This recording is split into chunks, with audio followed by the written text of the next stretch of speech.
I'll talk about ministerial reshuffle shortly, but before that, let me bring to your attention the MOBA Annual Engagement Series. It is Infantipim Old Boys Association inviting all MOBA and the general public to this year's MOBA Engagement Series program organized by MOBA 1989. The theme is Hen Nananum Botaipa, Quality Education and the Quest for Global Competitiveness. The date is Wednesday, October 16, 2019, which is today, and the time is 5 p.m. So at 5 p.m. you should expect that program right here on the television. And the venue is the EcoBank Headquarters Conference Room, Ridge, Accra. Panelists Nana Kobnan Ketia, the 5th MOBA 69, Robert Daniels MOBA 79, Alex Hagan MOBA 89, and Kofi Safo Achia MOBA 99. The moderator is Professor Philip Bonzi Simpson. The MOBA Engagement Series is sponsored by EcoBank with media support from Joy FM, JoyNews, and the Daily Graphic. MOBA, they say Jin Shekan. So by 5 p.m. tonight, if you are not busy, you want to join them at the EcoBank conference room in Ridge, Accra.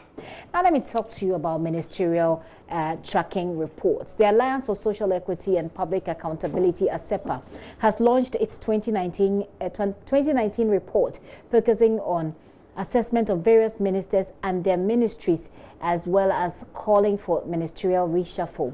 Joining me in the studio is Mensa Thompson, Executive Director of ASEPA, with details of that report. Mr. Thompson, thank you very much for your time. Thanks. So, Gifty, give us a summary of the findings of this report. Yes, thank you. Gifty, we've been doing this report for the past 6 months, tracking the performance of the various ministries. Now, this is how we did this particular report. We selected some policy analysts, about 10 of them, from the University of Ghana, University of Cape Coast, and the University of Winneba. And then we asked them, we gave them a criteria to assess the ministries. Under the ministries, we asked them to assess the ministries under the following criteria: viability and importance of the ministry, efficiency in executing flagship policies, inclusiveness and transparency, financial discipline, and then innovation. And so how they assess these ministries. So we gave them a score that they have to assess these various ministries.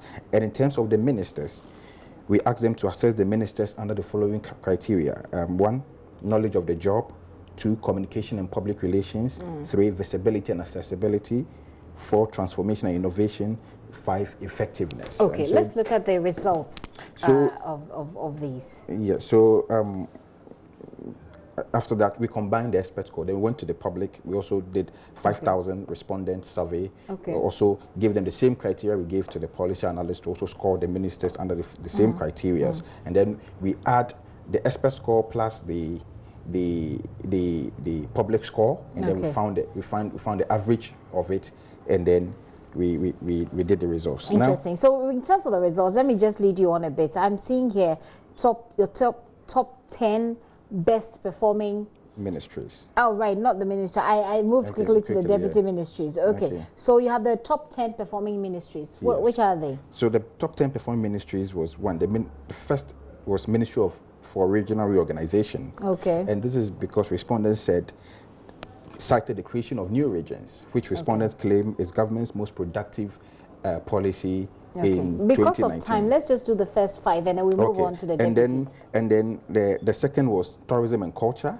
The third was chieftaincy and religious affairs. The fourth was parliamentary affairs, and then 5 was works and housing. Okay. And in terms of the deputies, let's look at the first 5. In terms of the ministers themselves. So this is the ministers. Those are the ministries. The ministries now to the ministers. They kind of correspond from what I'm seeing here. So we can move on to the deputies. Yes. So you could see that the performance of the ministry,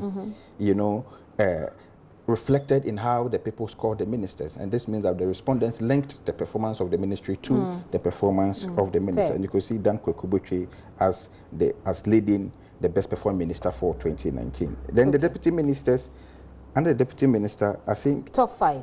The top 5. The first performing deputy minister was Yao Osei Educhum, who's the deputy minister of education, which respondents said he possesses better understanding of the education system. And he just walked out of the studio here, so and then very hardworking than the substantive minister. That is according to respondent. The second was Godfrey Dame. who respondent said he's very hardworking and is mostly the lead attorney in most of government cases in court. Okay. Then the third was Martin Kosa, for his supportive role in the creation of new regions. Carlos Ahinkra was fourth, and the fifth was Ziblim Idi. Okay. All right. Then again, because of time, I will have to quickly call it a wrap here. But I want you to talk about the ministerial reshuffle that the report you issued called for. Yeah. So can I quickly walk you through the list non-performing ministers as well? Okay. Let's see. So under the non-performing ministries, we have the Minister for Water Resources and Sanitation as a worst performing minister for 2019. And here is what respondents claim. Respondents claim that our cities are very filthy. Some also said our cities and regional capitals. So what we'll do, Mr. Thompson, is we think that we need to take time and look at these. These look interesting. The results look interesting, and I think we need to take time and look. But sure. We are constrained with time at the moment. We may not be able to do justice to it for our viewers to have a better appreciation. So let's postpone this particular conversation. But in the meantime, let's quickly touch on the reshuffle. The reshuffle. That why is the report pushing for a reshuffle? So according to respondents, most of the ministers have become a bit redundant, and they are not handling their ministries a bit well, and that reflected in their performance on how they scored their ministries. And so they have called for some specific ministers to be reshuffled out. And one of them was the Minister of Sanitation, Madam Cecilia Dapa, then the Minister for Finance, Ken Oforiatta, Minister for Local Government, Haji Ali Mamahama, Minister for Education, Matthew Poku Prempe, Minister of Monitoring and Evaluation, Dr. Antonio Seakoto, Ministry of Employment and Labor Relations, Ignatius Bafurwa, and then Minister for Special Development Initiative. So these are the ministers that respondent wants shuffled out immediately. Those are interesting facts that we can further have a conversation. So don't be in a hurry to rush to it at all, so that we don't do justice and we don't help our viewers. We will get that information, have a bit more time to have a discussion. But thanks a lot for coming. This report will be, you can find them published on at myjoyonline.com as well, so you can follow it there. Mr. Thompson is the Executive Director of ASEPA with the details of a recent report. We'll interrogate it further, but thank you very much for coming this hour.